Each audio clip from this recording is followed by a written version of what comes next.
Twakomeje rero kubasuhuza abakunzi bacu ba Buri Ngingo TV, nk'uko mubimenyereye iyi ni ya TV yanyu ya Buri Ngingo nyine, nanjye ndi Buri Ngingo.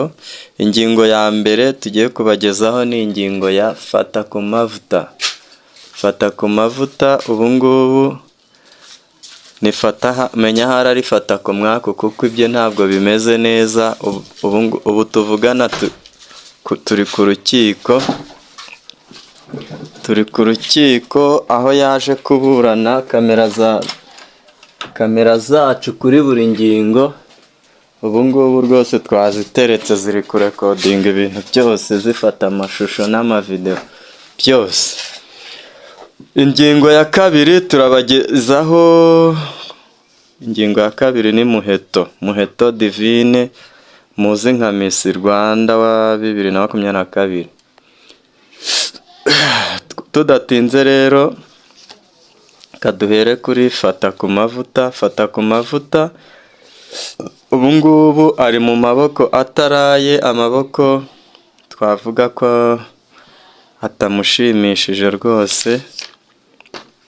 Ari mu maboko ataraye, aho ari kujya kunnya yitabaje agahushya, gutera agatoki nk'uko mu ishuri batera agatoki ati Monsieur, je vous demande la permission d'aller à la toilette. Ubu nawe niko biri kugenda, ariko nyine ntabwo tumusetse, kuko umugabo mbwa aseka imbohe. Nawe byakubaho, ntawe bitabaho nyine.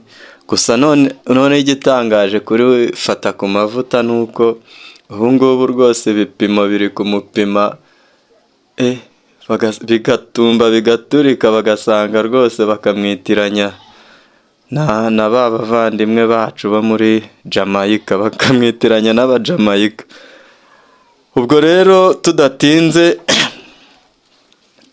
wenda kuri Buri Ngingo TV wafata nk'isegonda imwe cyangwa amasegonda abiri ukabanza ugakanda subscribe.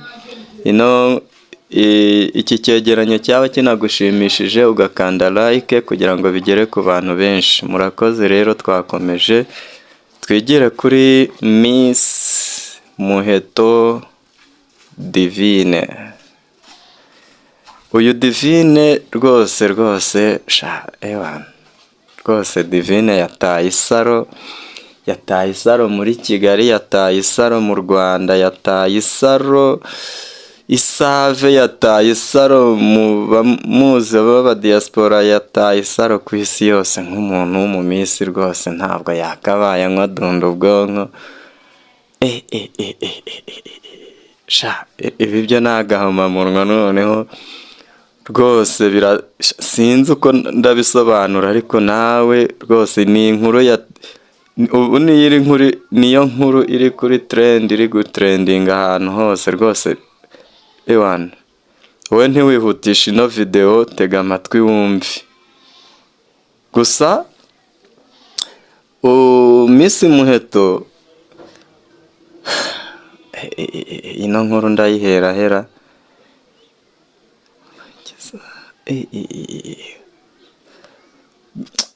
Gusa icyiza gihari hano nuko nyine kuri Buri Ngingo tubagezaho ingingo zose. Ubu twatawe n'icyateye Miss Muheto Divine guta isaro. Akarita k'akageni rwose ni ibintu bitumvikana. Ariko mbere y'uko wenda dukomeza, nawe ugifungura iyi channel ukabona aribwo bwa mbere uyigezeho utarakanda sub, mfasha rwose unkandire subscribe, cyangwa se kubakoresha igifaransa ukande iyo buto yanditseho ngo s'abonner, ubundi ukande like, twikomereze, utazajya ucikwa n'amakuru meza asesenguye kandi arimo ubwenge, atarimo ikinyoma. Rwose amakuru meza uzajya uyasanga hano kuri Buri Ngingo TV. Tudatinze rero, Miss Muheto ubundi igitumye ari gukora bino rwose by'ubusinzi bukabije, ari umuntu w'umukobwa mwiza w'umumisi. Ikintu kiri kumutera ibi bintu rwose bidasobanutse, bitari umuco nyarwanda, nk'umwana w'umwari ukabona agiye mu kabari kamukubita umwice. rwose ubundi twavuganye nawe mu kanya mbere y'uko bamushyiramo amapingu nyine akimara kugonga za Sofiya zose, amapoto yose yararitse. Cyakora icyiza gihari wenda nuko nta muntu yahitanye cyangwa se ngo agonge n'ihene cyangwa iki, ariko twamubajije, twamutunze mikoro zacu za Buri Ngingo TV. Ikintu yatubwiye rwose, yatubwiye ati ndarambiwe, ati ni ngewe mukobwa wa mbere, ni ngewe mu minsi wa mbere mu Rwanda ubayeho igihe kirekire yikoreye ikamba ku mutwe, ati kandi nta nubwo nzi igihe rizarangirira, ati rwose ibi bintu rwose birandambiye. Turamubaza se bikurambiye bute? Ati uzi ukuntu riba riremereye, ati ubu ngubu mureba, ati rikamba rwose kuryikorera ku mutwe riba ripima ibiro 15, kenze kiro kurigendana ku mutwe, none utazi ngo uzarirambika ryari rwose. Ati ibi birandambiye rwose. Ubwo nyine turaza kureba muri komenti abantu bambaye amakamba batubwire niba koko riba ripima ibiro 15, kuko ngewe ndi kumva niyo cyaba ikiro kimwe ugahora ugendana ikiro kimwe ku mutwe wikoreye ikiro tekereza. Ariko nawe mugabo cyangwa mugore, musore, nawe nkumi, wenda tuvuge ko atari ikamba wambaye, ariko tuvuge yuko wenda ugereranye ko ari nk'ingofero wambaye wenda ipima ikiro kimwe. Tekereza noneho buri munsi ukaba uyambaye ingofero ipima ikiro, noneho we ni ibiro 15, ni ikamba ry'ibiro ngo 15, kenze kiro. Rebana, ubu ni ukuvuga ngo abantu baryambaye rwose mutubabarire, mujye muri comment mutubwize ukuri. Miss Muheto ubu ngubu, ubwo twari turi gukora ino nkuru, bari kumuporopoza umwaka, gusa nyine yabaye afunzwe kuko nyine akurikiranyweho ubusinzi bukabije, guta ikuzo nyine nk'umuntu wo mu minsi. Bamuporopoje umwaka ushobora no kwiyongera, ariko aho yari ari muri nyine aho bamufungiye, akimara kugerayo rwose bamwakiriye nk'umwamikazi, rwose. Iyi niyo ngingo ituma noneho navuga ngo mujye mwinywera gakeya rwose, ntimukanywe ngo muti ikuzo muti saro rwose. Ntabwo ibi bintu ari byiza, kandi nimunywa mujye munywa inzoga nzima, ya nzoga ukakomeza, niba uri patoro ugakomeza uri umupatoro, ubwonko ntubudunde ngo rwose utware. Noneho banavuze yuko nta na perime bura ngo yagiraga rwose. Wenda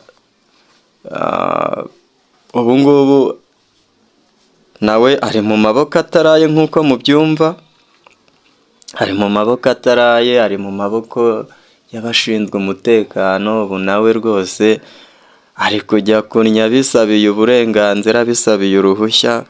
Ubwo rero nk'abantu rwose namwe mukunda agatama, kukanywa wenda si bibi, ariko rwose mukagabanye, kuko agatama gakoresha ibyaha. Munywe gakeya. No muri Bibiliya haranditse ngo kubw'inda yawe yakunaniye, cyangwa se ngo kubwo ukunda kurwaragurika, jya unywa gakeya kugira ngo ubashe kwikontorora.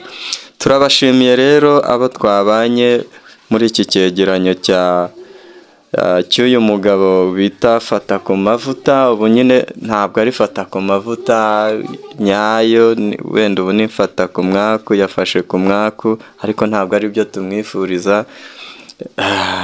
Isanzure, mukomeze mwisanzure kuri Buri Ngingo TV, mukanda sabone cyangwa se subscribe ku bakoresha Icyongereza. Ubundi niba ino video igushimishije ukande like, igere ku bantu benshi. Mwakoze cyane rwose. Amakuru yo nakagaruka, ibiganiro nakagaruka. Ubu nitumara mukande sub mwese, kugira ngo nibura muri iki cyumweru twuzuze 1K cyangwa se twuzuze sabu 1000, ubundi njye mbazanira n'abatumirwa babandi mukunda cyane. Nzajya mbazanira bano basaza bita ba Dr. Rusa. Ba Dr. Rusa nzabazana n'abandi benshi. Ciao ciao, murakoze gukurikirana Buri Ngingo TV.